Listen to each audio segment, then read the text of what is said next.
New this morning, a story that can serve as a warning to cannabis users who may be traveling to the United States. A Canadian woman faces a possible lifetime ban from that country after bringing CBD oil over the border.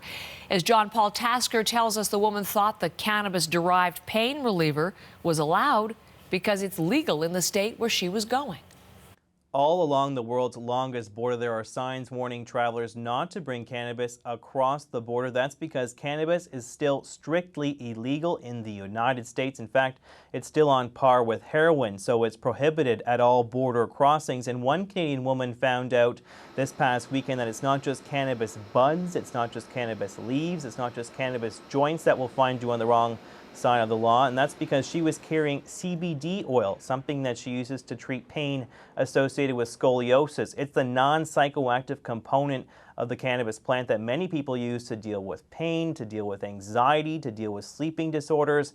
But that doesn't matter to border guards at the Blaine, Washington crossing. They pulled her aside for a secondary inspection, asked if she had any leafy greens on her person. She didn't think her pain reliever of choice would qualify as a leafy green, but of course it did when they found that CBD oil in her backpack. They charged her, they fined her, they fingerprinted her, they sent her away with a stack of paperwork that she'll have to fill out if she has any hope of coming back to the United States. And she has to apply now for a special waiver. But an immigration lawyer we spoke to believes that a special waiver might not be enough for this woman to get back into the United States.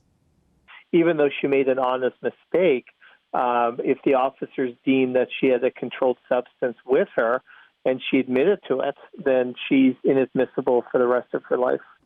A spokesperson for U.S. Customs and Border Protection says it's the responsibility of all travelers to know U.S. law, and they said just because some states have legalized marijuana doesn't mean that it's legal to bring across the border, because federal law trumps all at all border crossings. John Paul Tasker, CBC News, Ottawa.